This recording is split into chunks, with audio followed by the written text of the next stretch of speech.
삶으로 열어가는 아름다운 신앙간증 오직 주만이의 김명인입니다. 만일 당신이 어두운 형편에 이르게 되면 빛으로 인도하시는 주님을 태양으로 사용하라.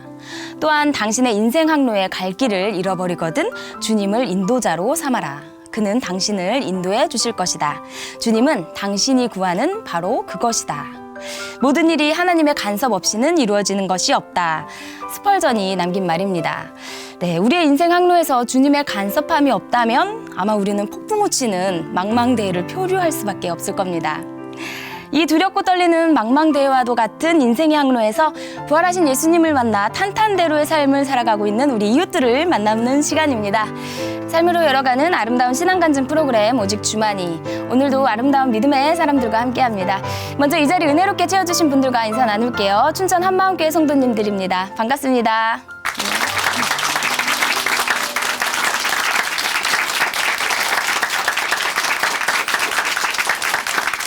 네, 오늘의 첫 번째 출연자 만나보겠습니다.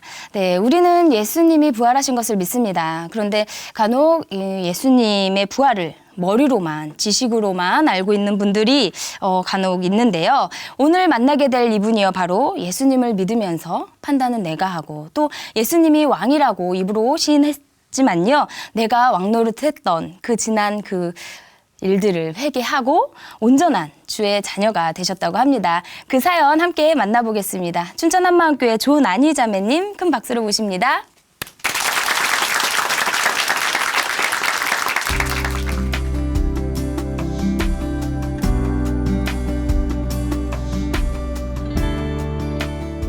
안녕하세요. 춘천 한마음교회에서 온 조난희라고 합니다. 제게 일어난 기적을 나누고 싶어서 이 자리에 나왔는데요. 한마디로 하루살이가 영혼을 얻은 기적이 제게 생겼습니다. 저는 태어나서부터 항상 죽음의 그늘에서 우울하게 살던 사람이었습니다. 하나님의 살아계심을 깨닫고 신앙의 길로 들어선 후로도 오랜 세월 하나님을 원망하며 불행하게 살았습니다. 그런 저를 하나님께서 살려주셨습니다.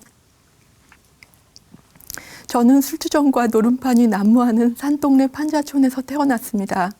알코올 중독인 할아버지 할머니께서 저를 키워주셨고, 멀리 사시던 아버지는 가끔 오셔서 할아버지 할머니가 보시는 가게에 쌀, 연탄, 부식 등을 채워주곤 가버리셨습니다. 할아버지 할머니는 저를 무척 사랑해 주셨지만 문제는 낮부터 계속된 술로 날이 저물면 두 분 다 술에 취해 정신이 없으셨단 겁니다. 할머니는 술에 취하시면 땅바닥을 두드리며 울면서 주정을 하셨고, 동네 사람들과 술판이 벌어지면 자주 싸움도 생겼습니다. 문짝이 넘어가고 유리창이 깨져 손발을 베어 피가 낭자하기도 했고, 찌그러진 주전자가 날아다녔습니다. 그렇게 자라다가 학교 갈 무렵부터 부모님 집에 가서 살았습니다. 아버지가 일을 하다 다치셔서 허리 디스크와 신경질환을 앓으며 늘 누워 계셨고, 엄마가 장사를 해서 저희 네 딸을 다 키우셨습니다. 집안의 다툼이 끊이질 않아 한시도 조용한 날이 없었습니다. 아침에 학교 갈 때 어른들이 심하게 다투시는 걸 보고 나갈 때가 허다했는데, 얼마나 심했는지 학교에서 돌아올 무렵이면 먼 발치서 우리 집이 불타 없어지지 않았나 살피며 돌아올 정도였습니다. 저는 늘 불안정했고 아주 어릴 때부터 줄곧 죽음을 생각하는 건 제게 익숙한 일상이었습니다. 이사를 하거나 진학을 하면 늘 혼자 사색하고, 마음이 정해지면 목숨을 끊을 장소를 먼저 찾아두는 게 오랜 습관이었습니다. 대학 3학년 때 친구에게 기독교에 관한 책을 선물 받았습니다. 기독교에선 무슨 말을 하나 하고 읽어보기 시작했습니다. 논어에 보면 공자는 제자가 죽음에 대해 묻자 사람이 살아서 일도 다 모르는데 하물며 죽음이겠느냐고 너무나 인간다운 대답을 했는데, 또 다른 사대성인 예수는 무슨 말을 했을까 하고 그 책을 찬찬히 읽다 보니 예수는 달라도 너무 달랐습니다. 예수는 처음부터 끝까지 흔들림 없이 자신을 신이라고 주장했습니다. 사기꾼이냐 정신병자냐 이런 사람을 성인 반열에 올려놓다니 하며 읽는데, 책 중간에 이르러 예수 부활이라는 기가 막힌 부분에서 제 마음이 강하게 움직였습니다. 종교라던가 경전이란 게 듣기 좋고 본이 될 얘기만 할 것 같은데 그 책을 보니 예수를 따라다니던 제자들의 모습이 참 사실적으로 다가왔습니다. 전혀 용감하지도 않고 의리조차 없어 보이는 모습이 늘 내가 봐온 사람들의 모습이라 오히려 신뢰감이 들었습니다. 그랬던 제자들이 예수의 부활을 목격한 후 전혀 다른 사람들로 돌변한 게 놀라웠고 무덤에 대한 기록엔 꾸며서 기록한 흔적이 전혀 없었습니다. 그래, 성경은 사실의 기록이고 신이라면 이 정도는 되는 분이야 하는 게 맞아 하고 스스로 집 근처 교회를 찾아갔습니다. 그렇게 찾아간 교회에서 드린 첫 예배를 평생 잊을 수가 없습니다. 수많은 사람들이 내가 이제야 알게 된 신에게 전능하신 아버지라 부르며 기도하고 찬양하는 모습을 보며 난 왜 이제 온 걸까 하며 울었습니다. 그날 이후로 하나님께서는 저를 섬세하게 돌봐주셨고 집 나갔다 돌아온 자식을 대하는 아버지처럼 즉각 응답해 주셨습니다. 영어 성경이 필요하다 생각을 하면 다음날 학교 앞에서 영어 성경을 나눠줬고 성경의 난해한 부분을 고민하고 있을 때 길에 떨어진 종이를 주었더니 그 종이가 바로 그 부분에 대한 주석이었습니다. 이런 일도 있었습니다. 집이 가난해서 고생하던 교회 친구와 함께 걸으며 얘기를 하는데 친구가 신앙이고 뭐고 돈 때문에 죽겠다고 하자 그 말이 끝나기 무섭게 우리 발 앞에 돈이 떨어져 있는 걸 보게 됐습니다. 큰 돈은 아니었지만 우린 맞아, 돈이 문제가 아니라 믿질 않으니 문제지 하며 놀라서 말했습니다. 하나님께서는 이렇게 어린 저에게 맞춰 함께 해주셨습니다. 그 후 저는 교회 청년회와 선교회 활동을 함께하던 한 형제와 예수 믿는 가정을 이루고 안정된 생활을 하고 싶다는 소원을 갖고 결혼을 했습니다.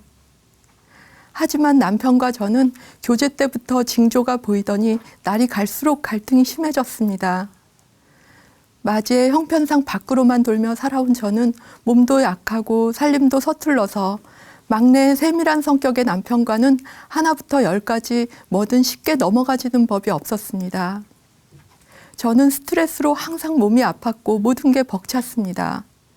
게다가 남편의 건강 문제와 경제적 어려움까지 겹쳐 닥치는 대로 일을 하며 아이들을 길러야 했습니다. 이런 생활이 육체적으로 힘에 부치고 어려웠지만 정작 가장 힘들었던 건 영적으로 황폐한 거였습니다. 성경이 진리의 말씀이고 삶과 죽음을 고민하던 제가 하나님을 만났고 교회 안에서 결혼을 했으면 이젠 새 삶이 열려야 맞겠는데 전혀 그렇지를 못했습니다. 신앙생활과 곧 이어진 결혼생활은 한마디로 멘붕이었습니다. 성경에서 약속한 평안하고 기쁜 삶은 제 것이 아니었습니다. 고질병 같던 불안정한 내면은 여전했고 게다가 신앙이란 이름에 온갖 이래야 한다 저래야 한다까지 얹혀져 지쳐갔습니다. 생활 중 기도 응답과 때때로 있는 깨달음은 잠깐 빛을 비추다 금세 사라졌습니다. 예수님을 믿는 자는 영원히 목마르지 않겠고 그 배에서 생수가 흘러나리라고 분명 약속하셨는데 난 왜 점점 목마르고 피폐해지나. 이런 혼란 속에서 침묵하시는 하나님은 아기인 나를 알코올 중독 노인들에게 맡겨놓고 가끔 들러 물건만 채워주고 가버리던 아버지처럼 느껴졌습니다. 도무지 가닥이 잡히지 않는 현실에 어둡기만 하던 어린 시절까지 오버랩되면서 하나님을 향해 걷잡을 수 없이 울분이 솟구쳤습니다. 전능자라면서요. 왜 태어나게 해놓고 그냥 보고만 계신가요? 전 모든 걸 하나님 탓으로 돌려 이를 악물고 일생일대의 선언을 했습니다. 믿음이란 허위에 안개 속을 더듬거리고 사느니 제가 알아서 할게요. 절 가만 내버려 두세요. 우라가 똘똘 뭉쳐 깡이 되어 속에서 꿈틀거렸습니다. 죽지 않을 바야 고쳐가며 사는 거다. 오기가 올라왔습니다. 어려서부터 전 개인의 비극은 사회 구조적 문제로부터 비롯된다는 생각을 항상 마음에 품고 있었습니다. 평소 사회현상에 대한 관심과 NGO 활동과도 연결이 있었는데 이때부터 제 역할을 찾아 해외와 국내 NGO 활동에 마음을 쏟았습니다. 약간의 자원봉사 정도가 아니라 멤버가 되어 적극적인 활동을 오랜 기간 했습니다.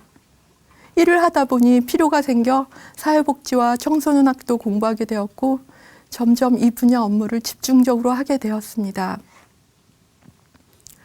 그런데 아이러니한 건 그분을 향해 화를 내건 냉담하건 늘 하나님은 제게 엄연한 실제였고 제 삶이 한시도 하나님과 따로 떼어 생각할 수 없단 거였습니다. 하지만 일을 하며 늘 한계 상황에 부닥쳤고 다뤄야 하는 문제들이나 대하는 사람들이 극도로 비참하고 민감한 문제들로 뒤엉켜 있다 보니 점점 더 하나님을 이해할 수 없었습니다. 하나님은 분명 섬세하고 전능하신 아버지가 맞는데 어느 현실에선 그렇게도 무관심한 방관자일 수가 없었습니다. 그리고 일을 하며 정확히 깨닫게 된 게 있습니다. 형편이 어려운 사람이 문제가 해결되어 좀 더 나은 상황이 되고 자립하더라도 사람 자체가 변하는 근본 해결 없인 모든 게 일시적일 뿐이란 사실이었습니다. 누구의 말도 듣지 않고 내 길만 고집하던 제가 이렇게 마음이 낮아져 있을 때 손인 신우가 수련회 가자고 했습니다. 형님 네 분은 경인 지역에서 목회를 하고 계셨는데 형님이 한마음교회 수련회에 참석하며 권한 거였습니다. 그렇게 해서 저는 한마음교회 수련회에 참석하게 됐습니다. 교회 사모인 형님과 함께 사역자 숙소에 머물렀는데 거기서 전 사역의 한계를 고민하며 낮은 마음으로 말씀을 듣는 많은 사역자들을 보며 뭔가 있다는 걸 직감했습니다. 수련회에서 한마음교회 목사님과 형제 자매들은 끊임없이 예수님의 부활을 얘기했습니다. 모두가 부활을 자꾸만 말하는데 이미 알고 있는 거잖아 하는 교만이 저의 눈과 귀를 가려 내가 아는 것과 이들이 말하는 것이 뭐가 다른지 도무지 알 수가 없었습니다. 그래서 계속 한마음교회 예배에 참석하며 하나님의 뜻을 기다렸습니다. 그러던 중 하나님께서는 한 말씀으로 제 실상을 적나라하게 보게 하셨습니다. 아모스 5장에서 한 사람이 들판을 지나다가 사자를 만났습니다. 그래서 막 도망을 쳤더니 이번엔 곰이 쫓아와서 또 죽어라 도망을 치는데 집이 보이길래 얼른 들어가 문을 닫고 숨어서 벽을 딱 짚었더니 뱀에 물렸단 말씀이었습니다. 이 말씀 앞에서 저는 즉각적으로 하나님, 이 사람이 바로 접니다. 구원해 주세요 하고 매달렸습니다. 이 말씀은 예수께서 우물가 여인에게 내 남편 데려와라 하신 것 같이 제 속을 꿰뚫은 말씀이었습니다. 실제가 되지 못하고 지식만 있는 주대심은 율법과 신념으로 나를 닥달해 늘 과로로 고단했고 탈출구가 필요했던 저는 지독한 활자 중독과 각종 음악, 전시회, 영화 등 임시방편의 휴식에 집착해 살고 있었습니다. 그 누구에게도 말할 수 없던 저의 딱한 실상이 그 말씀 하나로 적나라하게 드러난 겁니다. 비참한 제 모습을 하나님께 아뢰고 낮은 마음으로 말씀을 듣게 됐습니다. 주일 예배와 매일 새벽 설교 그리고 작은 교회에서 계속해서 예수님의 부활과 주되심을 나누고 듣는 중에 제 눈이 차츰 열렸습니다. 말씀을 들으면서 예수님의 부활이 역사적인 사실로 너무나 선명하게 저에게 다가왔습니다. 예수님이 부활하셨지? 예수님이 하나님이시구나. 태초부터 계신 분, 천지 만물의 주인 하나님이셨습니다. 부활하신 예수님, 나의 주, 나의 하나님 앞에 서게 되니 아주 어릴 때부터 시작된 난 누군가, 왜 살아가는가란 질문과 하나님 대체 당신은 누구십니까? 라며 울부짖던 저의 모든 문제가 해결되었습니다. 예수님은 하나님이셨고 저는 주님의 것이었습니다. 부활을 알고 예수님을 주인으로 모신다 고백하고는 실상 주도권은 언제나 내가 진 채 내 판단에 의지해 살아온 인생이었습니다. 예수님을 왕이라 주라 부르면서도 실제로는 내가 왕 노릇했고 교회 다니고 종교 생활한 걸 예수 믿는 거라 우기며 살아온 겁니다. 목을 꼿꼿이 세우고 예수여 당신 나와 무슨 상관이 있나이까 하던 마귀처럼 그토록 반항해온 저는 예수님을 믿지 않는 자였습니다. 죽어 마땅한 반역자, 참주인을 배척하고 살아온 추악하고 미련한 제 모습이 한눈에 들어왔습니다. 나 때문에 바로 나의 허물과 죄악이 예수님을 찔렀고 상하게 했고 죽였습니다. 그런 날 살리려 생명의 대가를 치르고 같이 살자 하시는 하나님 사랑에 하염없이 눈물만 흘렀습니다. 주님께서는 처음부터 모든 사람이 믿을 만한 증거, 부활로 자신을 확증하셨고 저의 온갖 반항에도 오랜 세월 기다려주셨습니다. 완악하게 주를 거절하고 스스로 인생 주관자 되어 방황하다 지쳐 돌아온 저로 인해 못 박힌 그 손으로 품어주셨습니다. 저는 그 큰 사랑에 그대로 굴복되었고 믿지 않는 죄를 회개하고 예수님을 주인으로 모셨습니다. 예수님이 주인 되어 주시자 평생 괴롭히던 불안과 두려움이 떠나고 평안과 확신이 임했습니다. 환경이나 건강이 좋건 나쁘건 변함없는 사실인 예수님의 부활과 저의 주인 되심이 실제가 되자 일생을 흔들거리던 제가 딱 세워졌습니다. 새 피조물된 나, 주와 연합된 삶은 매일이 새날입니다. 전에 영원한 세계, 천국과 지옥이 있음을 알면서도 내가 주인인 채 복음 없이 사는 건 정말 고문과도 같았습니다. 사랑하는 사람들을 잃게 되면 그게 영원한 이별인 걸 아니까, 모든 게 한순간인 걸 잘 아니까 저는 행복한 순간에도 슬펐습니다. 무슨 일을 해도 일의 한계성이 고민됐고 가족들을 봐도 마음이 편치 않았습니다. 특히 우리 집 애들이 사춘기를 지나면서 자기 생각이 커지고 마음 중심에 믿음이 없는 걸 엄마인 제가 잘 알고 있었기 때문에 여행을 보내거나 태풍이 부는 날 같은 때 아이들을 밖으로 내보낼 때면 얘들이 지옥에 갈까봐 저는 죽을 것만 같은 불안에 시달렸습니다. 연로하신 부모님을 뵐 때도 늘 같은 마음이었고요. 그래서 제가 예수님을 주인으로 모시게 됐을 때 제일 먼저 아이들과 부모님께 이 기쁜 소식을 전했습니다. 하나님께서 믿음을 주셔서 회개하고 예수님을 주로 영접하게 해주셨고요.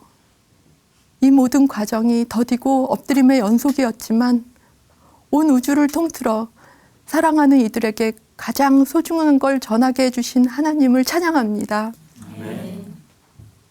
제겐 남매인 두 아이가 있습니다. 큰애는 지금 전방에서 군복무 중인데 얼마 전 저는 부대 인터넷 사진첩에서 우연히 찍힌 사진 한 장을 보고 많이 울었습니다. 군부대 안전을 비는 고사에서 모두가 엎드려 절하고 있는데 쫄병인 제 아이가 혼자 당당하게 서서 하나님께 기도하고 있는 사진이었습니다. 세상 어디에 있건 우리 주인이 예수님이시고 우리가 영혼으로 연결되었음을 확인할 수 있었습니다. 그리고 대학을 다니는 작은 아이도 진로를 주님께 맡기고 지체들과 작은 교회 예배도 드리고 새벽 기도도 하고 있습니다. 애들에게 최고의 유산을 선물해 주신 하나님께 감사합니다. 그토록 갈등하던 우리 부부는 이제 사랑하고 아끼며 함께 일하며 살고 있습니다. 남편은 늘 제 의견을 먼저 듣길 원하고 몸이 약한 제게 좋은 음식도 챙겨주고 제가 말씀 읽고 간증 쓰다 늦게 누우면 찬 손발을 녹여주는 최고의 배필입니다. 저는 이제 가족뿐 아니라 일터와 가는 곳마다 복음을 전하며 살고 있습니다. 때때로 순수하게 마음을 열어 회개하고 예수님을 주로 영접할 때도 있고 그렇지 않을 때도 있지만 날 살리신 주께서 이들도 살리시기를 기도하며 전합니다. 또한 주님께선 NGO 활동 등으로 동분서주하던 저의 지난 이력과 인간관계를 통로로 놀라운 일을 시작하셨습니다. 중국, 독일, 동남아, 미국, 북아일랜드 등 세계 도처에 살고 있는 지인, 친척들과 이 기쁜 소식을 나누게 하시고 하나님의 뜻을 이루어 가십니다. 특히 하나님께서 북아일랜드에 살고 계신 큰신우 가족에 역사하셔서 복음으로 우리가 하나 되게 해주셨습니다. 신우 남편분은 영국의 평등법 통과 후 일어난 일들을 간증하셔서 이 시대 교회들을 깨우고 있습니다. 주님께서 깨닫게 해주신 게 있습니다. 주님과 함께 서 있는 그곳이 바로 세계의 중심이라는 사실입니다. 우리 엄마가 제게 늘 하시던 말씀이 있습니다. 너 마음 붙이고 사는 걸 보는 게 내 소원이다. 그러셨는데 예수께서 저희 주인 되심으로 엄마의 소원이 이루어졌습니다. 하루살이처럼 이리저리 방황하며 늘 죽음과 맞닿아 살던 제게 찾아오셔서 뜨겁게 사랑하며 당당하게 사는 존재가 되어 영원으로 이어진 새 삶을 누리게 해주신 하나님께 감사드립니다. 감사합니다.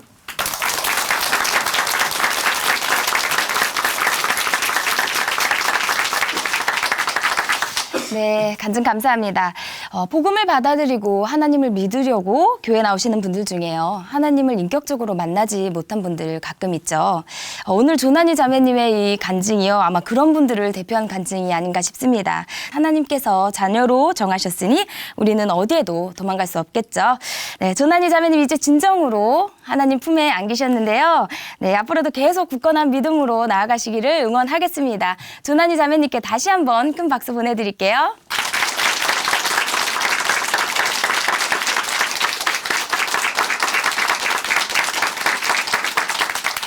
아름다운 믿음의 고백으로 하나님의 은혜를 나누는 오직 주만이 오늘 두 번째 출연자 만나보겠습니다.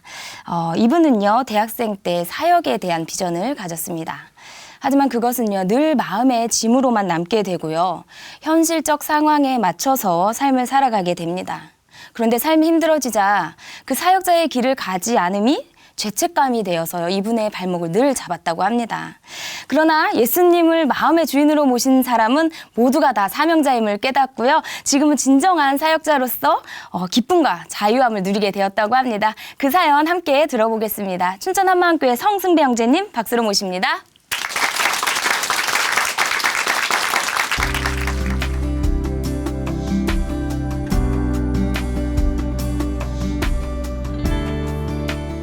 안녕하세요. 춘천 한마음교회 성승배입니다.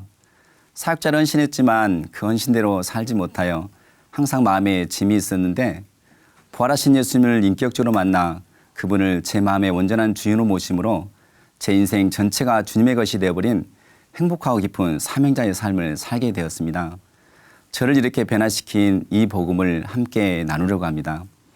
저는 고2 때 연마을에 교회를 개척하신 전사님의 권유로 신앙생활을 시작했는데요.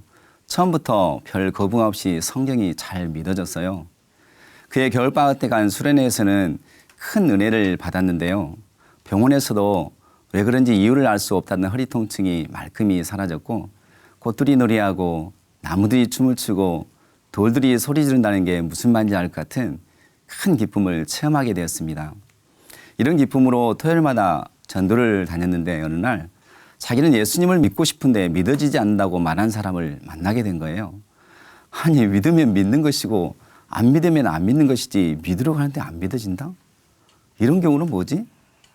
이럴 때는 어떻게 하지? 이것은 그 오랫동안 제게 숙제였고 나처럼 생각으로 쉽게 믿어지는 게 하나님의 큰 은혜구나라고 감사하게 되었습니다. 대학을 지나갈 때 일이었는데요. 재수를 하고 면접을 보러 가는 날 아침에 일어나 보니 눈이 많이 쌓여 있는 거예요. 그래서 막힐 것을 예상하고 좀 더 서둘러 나왔는데 차가 얼마나 막히든지 결국 면접이 다 끝나버린 시간에 도착하게 되었어요. 따뜻한 시골에서 자라 눈 오는 날 서울의 교통 상황을 전혀 예측하지 못한 거였죠. 대학 가는 게 딱 한 번의 기회밖에 주어지지 않았던 시대라 너무나 참담했습니다. 마음 졸이며 종종 걸음으로 빠사무실 대학본부 총장실을 찾아며 예언했지만 모두 거절을 당하니 어처구니 없는 황당한 사업에 마음이 무너졌어요.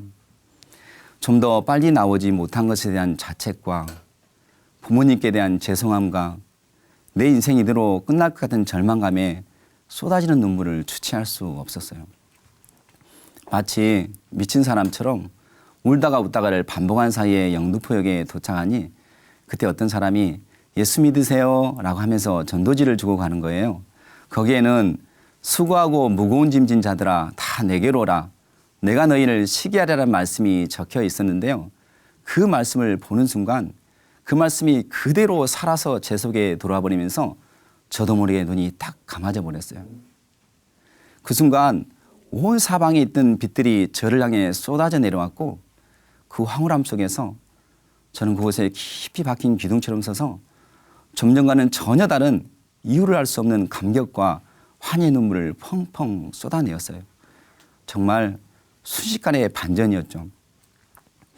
시간 가는 줄 모르고 오랫동안 눈물로 서 있으면서 저는 그곳에서 이 길이 내가 가야 될 길이구나라고 사역자로 헌신을 결단하고 시골에 계신 전사님께 제가 겪은 이 놀라운 경험을 장장 12장의 긴 편지로 써 보냈습니다.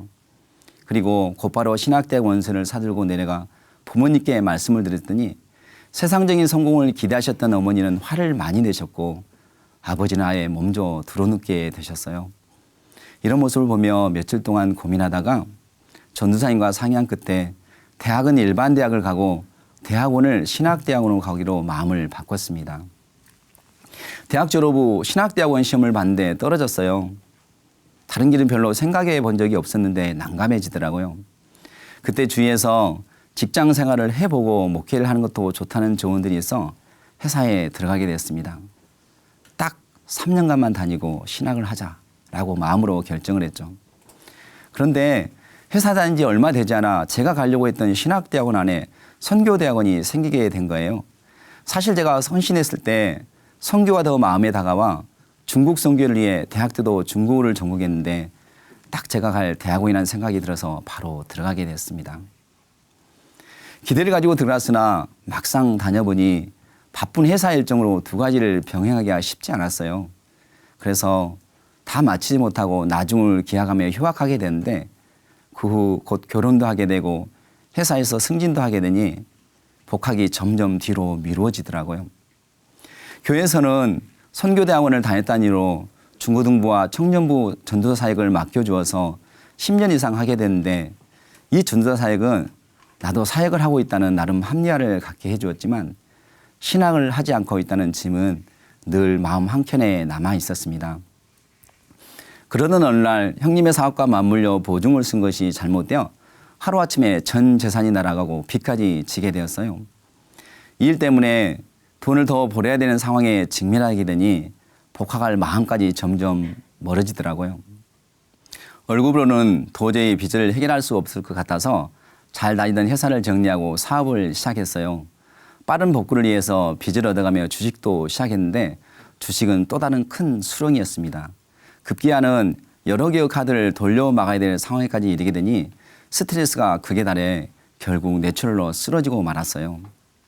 의사는 살 가망이 없다고 마음을 준비하라고 여러 차례 말을 했지만 많은 사람들의 중보 기도에 하나님께서 응답하셔서 쓰러진 지 며칠 후 의식이 돌아왔습니다. 의식이 돌아오고 얼마 안 된 주일날 병원 안에 있는 교회에서 침대에 누워 예배를 드리게 됐는데 그냥 회개와 감사의 눈물만 나오더라고요. 헌신대로 살지 못하고 돈의 굴레에서 벗어나지 못하고 신앙생활 잘한 것처럼 외식하며 마음에는 여러 가지 죄들로 가득 찬 내 모습에 대한 회개와 이렇게 엉망으로 살았는데도 생명을 연장해 주신 것에 대한 감사였습니다. 자연스럽게 남은 삶 주님을 위해 살겠다고 다시 헌신을 다짐했어요. 이렇게 살아야 될 이유를 발견하게 되니 힘든 재활훈련에도 의지를 들여 적극 임했고 자제나 슬픔은 단 1%도 없이 기쁜 마음으로 병원 생활하다 보니 제가 침대에 앉아 있으면 총사하신 분께서 목사님이세요? 라고 묻기 있었고 인상이 좋다고 딱 목사님 같다는 말을 많이 듣게 되었습니다. 그런 말을 들을 때마다 아내와 저는 빙그레 웃고 넘기곤 하였죠. 비록 장애인이 되었지만 이렇게 보는 병원 생활은 참 행복했습니다. 퇴원 후 여러 사람들로부터 다시 얻은 새 생명이니 신학을 하라는 권유를 받았지만 마음에만 두고 다시 일상으로 돌아갔어요. 많은 핑계거리가 생기더라고요. 이렇게 장애가 된 몸으로는 더 이상 사역을 감당할 수 없다든가, 내 삶에 대한 실망감, 사역에 대한 두려움, 빚에 대한 부담 등 여러 가지였습니다. 그런데 퇴원 후 이것도 아니고 저것도 아닌 생활이 너무 오래 지속되자 마음이 많이 힘들어졌어요. 채워지지 않는 영적 갈급함도 있고, 이건 아니라는 생각에 인생의 후반전을 다시 정리하고 돌파구를 찾고자 하는 마음이 자주 들더라고요. 그래서 다니던 교회의 사역을 마무리하고 변화의 기폭제가 되고 인생을 올인할 수 있는 교회를 찾게 해달라고 주님께 간절히 기도하기 시작했습니다. 이 교회 저 교회를 탐방하는 때 한마음교회 다니는 아내의 후배에게서 연락이 왔고, 후배의 설교로 춘천 한마음교회 예배에 참석하게 되었습니다. 예배는 너무 뜨겁고 좋았습니다. 마치 청년의 때로 돌아간 것 같더라고요. 목사님 말씀이 정확히 들리지는 않았지만 중간중간 들리는 메시지는 참 복음적이었고 부활을 전하는 게 신선하게 들렸어요. 그런데 몇 번을 가도 계속 부활을 전하니 다 아는 부활을 왜 계속 저렇게 말씀하실까 의아했고, 마치 너는 아직 부활을 모르는 자야 하는 것처럼 들려 기분도 좋지 않더라고요. 무엇보다도 나는 부활 없이도 생각으로 쉽게 믿어지는데 왜 굳이 모든 것을 부활이라는 증거로 믿어야 되는지 이해할 수 없었어요. 증거가 있어야 생기는 믿음은 왠지 믿음 같지 않아 보였거든요. 어느 날 예배 후 어떤 자매에게 나는 하나님의 살아계심도 예수님의 부활도 생각으로 쉽게 믿어진다고 자랑스럽게 말을 하니, 자매는 생각으로 믿어졌기에 생각이 한번 틀어지면 믿을 수도 없게 되는 거 아니냐라고 말하더라고요. 순간 무엇인가 한방 크게 맞은 것 같았고 그 말이 계속 머리에 맴돌았습니다.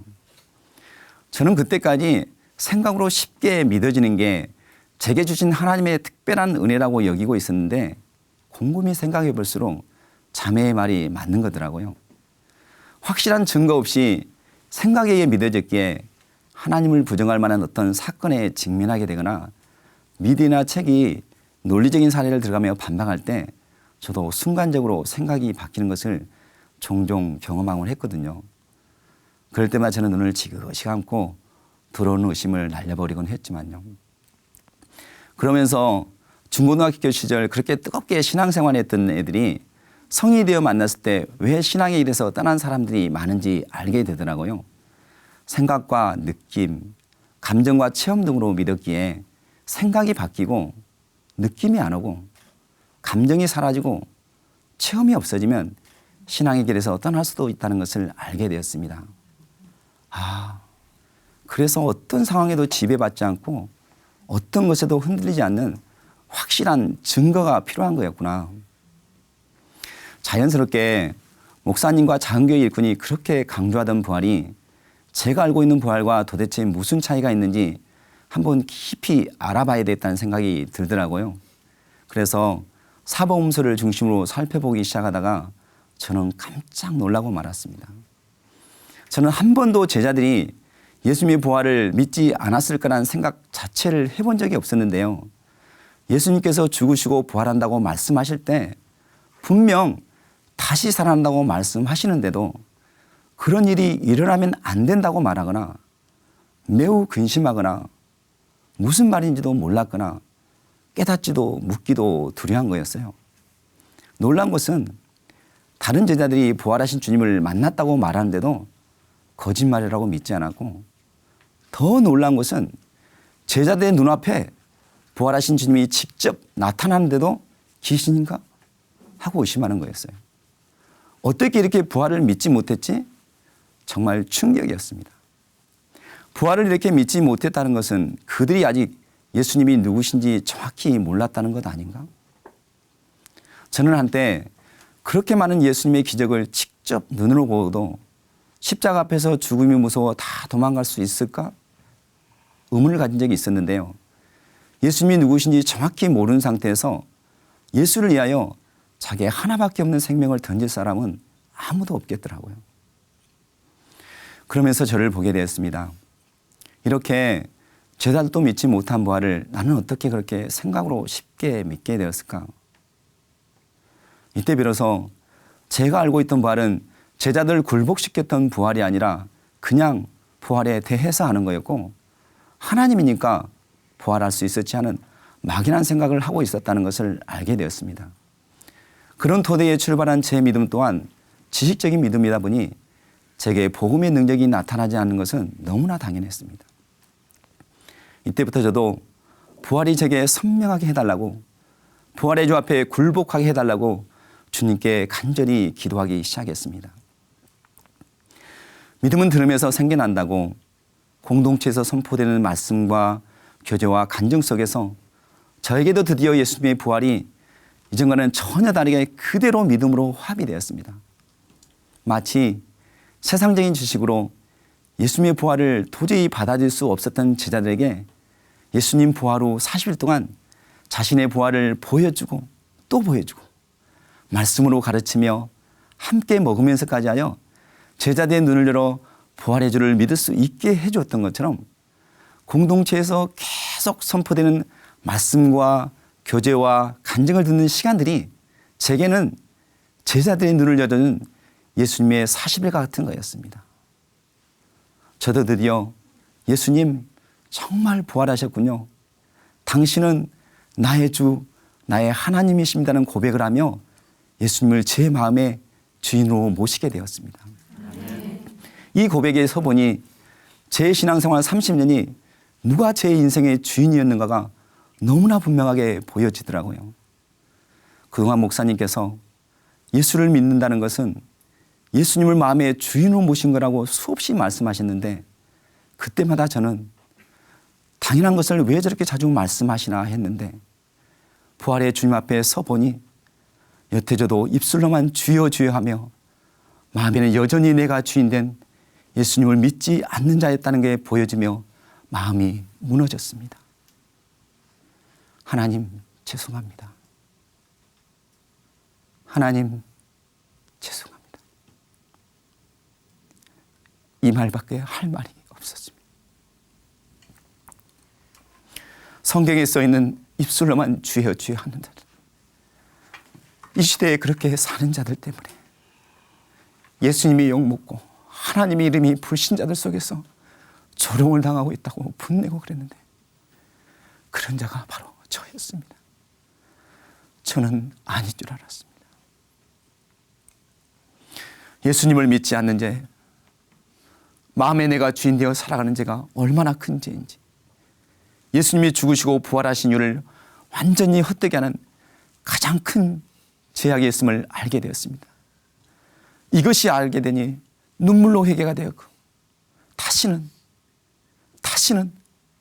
마음에 내가 주인 된 죄로 예수님의 마음을 아프게 하고 싶지 않았습니다. 회개하고 예수님을 제 마음의 주인으로 모신 후 예수님이 나의 주, 나의 하나님이라는 사실이 얼마나 기쁘고 감격이 되든지 기도 시간 내내 예수님은 나의 주, 나의 하나님이라고 고백한 적이 많았었는데요. 그때 제 마음 가운데 쏟아지는 부유와 자유는 정말 세상이 줄 수 없는 거였습니다. 성경에서 말하는 다 가진 자가 이런 거구나. 그냥 제 마음 가운데 하늘의 부여가 그대로 임해버렸습니다. 그 후 제 삶에서는 진리가 준 자유가 무엇인지 잡다한 세상 것에 요동하지 않는 믿음이 어느새 생겼고요. 뇌출혈로 쓰러진 후 그와 비슷한 증상이 나타날 때마다 두려워만 했는데 이젠 그런 두려움이 사라졌고 오랫동안 소변에 피가 나와 암일 가능성이 많다는 진단에도 평안했습니다. 신앙생활을 해오면서 단 1분만이라도 주님으로 온 마음이 가득 차길 기도한 적이 많았었는데 제 인생 전체가 주님의 것이 되어버렸습니다. 차가 밀려 면접이 떨어진 후 차만 밀리면 마음이 힘들어졌는데 이제는 밀리는 차 속에서도 주님과 동행하며 평안함을 누리고 오랫동안 힘들게 했던 물질에 대한 염려도 어느새 다 날아가 버렸습니다. 무엇보다도 옛날 전도할 때 부딪혔던 질문, 나는 믿으려도 안 믿어진다는 말 앞에 정확한 답을 제시해 줄 수 있게 되었습니다. 예수님은 생각과 느낌으로 믿는 것이 아니라 부활이라는 확실한 증거로 믿는 것이라고. 제자들도 예수님의 부활을 보고 나서야 예수님이 누구신지를 정확히 믿게 되었다고 말입니다.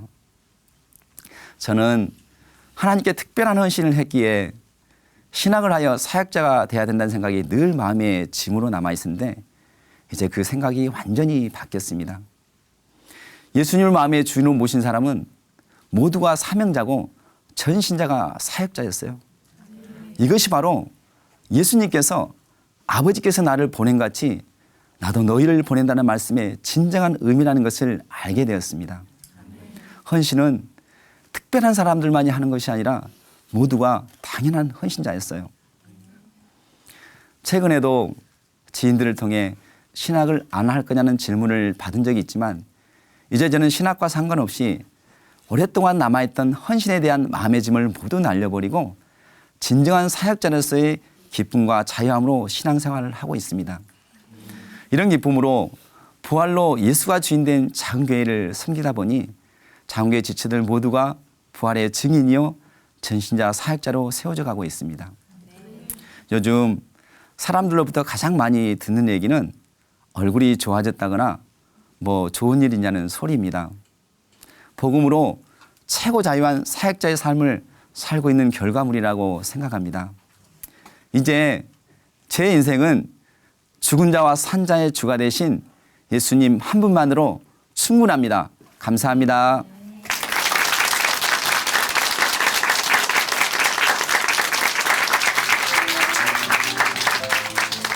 네, 간증 감사합니다. 부모는 자식에게 짐을 지우지 않죠. 부모는 오히려 자식의 짐을 대신 지려고 합니다. 헌신대로 살지 못해서 늘 마음의 짐을 지고 살아오셨던 형제님, 아마 하나님께서 보시기에 더 마음이 아프셨을 것 같은데요. 지금은 이 하나님의 뜻을 깨닫고 가벼워진 마음으로 마음껏 헌신하고 계시는데요. 계속해서 하나님께서 기뻐하시는 이 아름다운 섬김, 멋진 모습 응원하고 기대하겠습니다. 다시 한번 성승배 형제님께 큰 박수 보내드릴게요.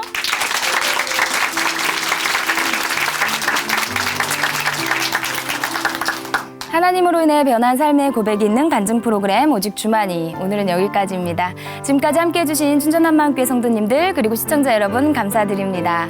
오늘도 찬양으로 마무리하겠는데요. 오늘 찬양해 주실 분은 라엘이고요. 제목은 내 평생 가는 길입니다. 오늘도 하나님께서 기뻐하시는 하루 보내세요. 감사합니다.